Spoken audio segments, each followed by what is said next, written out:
You have to be a really devoted part of my YouTube channel if you're here ready to listen to me tell you to be bored. That's what I'm going to try to do today. I'm going to try to convince you to become bored. And what I mean by that is that there's some things in our culture that we have been taught to just avoid. So pain is one of those.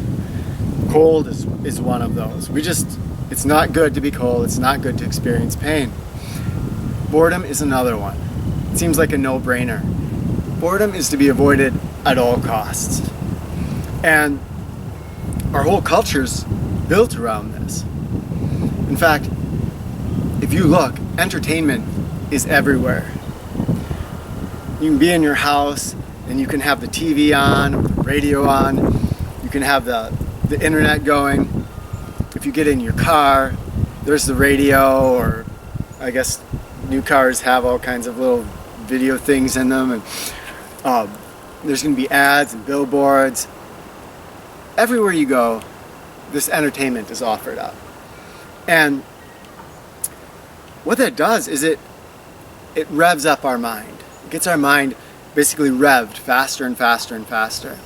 It works great for an entertainment industry because the higher our mind is revved, the more it needs that stimulation. And then we have an entertainment industry that will step in and give us more and more highly revved entertainment.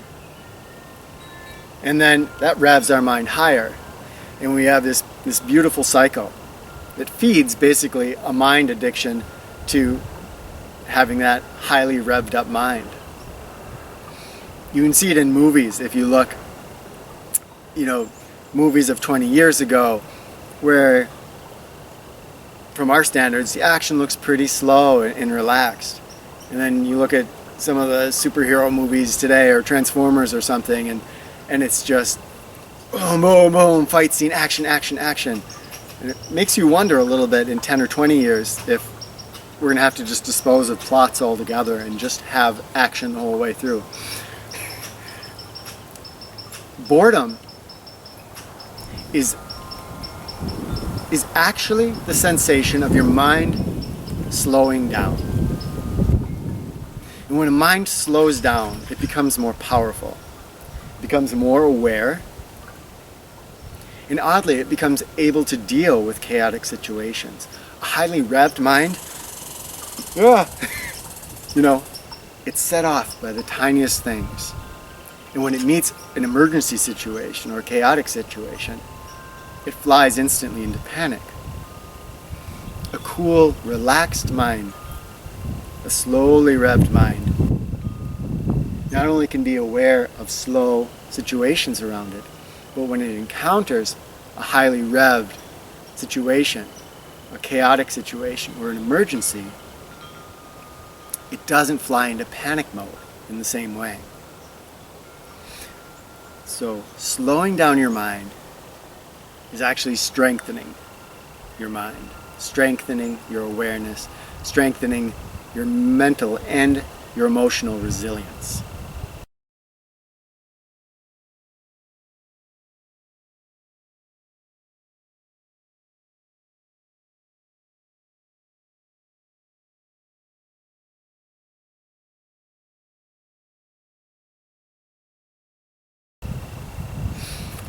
But getting to that slowdown requires us to go through boredom.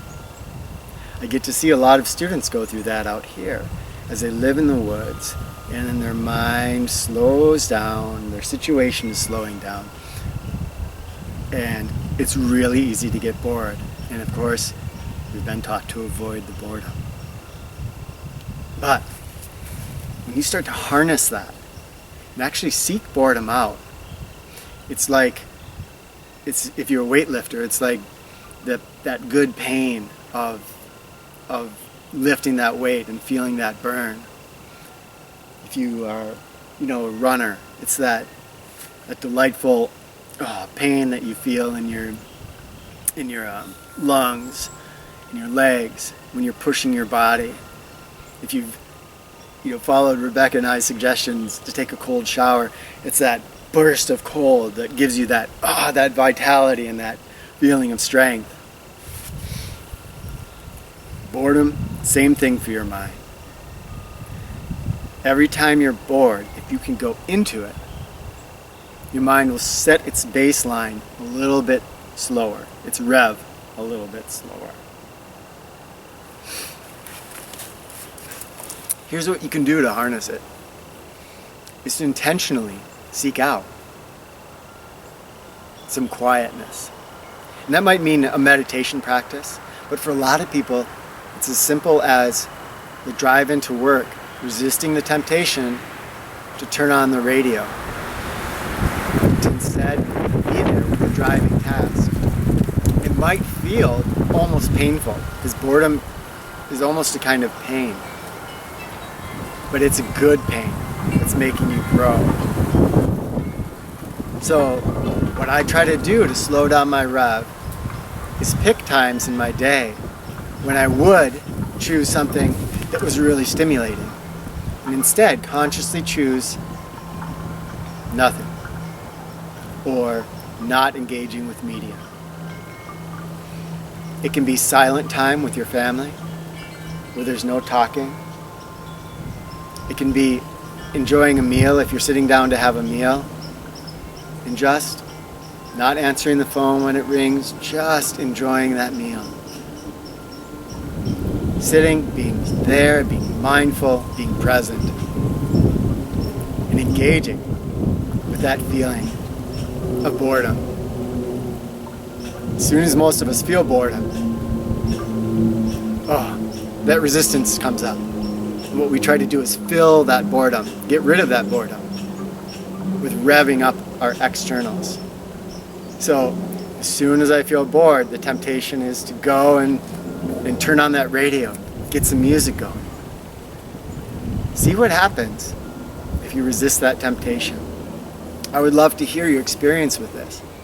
What does it initially feel like when you choose not to engage with the media and instead to just do something quiet and silent? What does the boredom experience feel like to you? And if you can keep it up, if you can do it for a week or a month, what happens? What do you notice?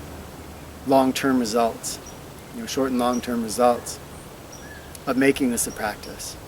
Can you feel your mind slow down? And how does that change how you relate to other people? How does it shift your relationships? How does it change your day-to-day, your moment-to-moment experience of life? Love to hear from you, as always. Thanks. I love my commenters out there. All of you who engage with this channel. I know I've said it before, but your comments are better than the videos. Much appreciated.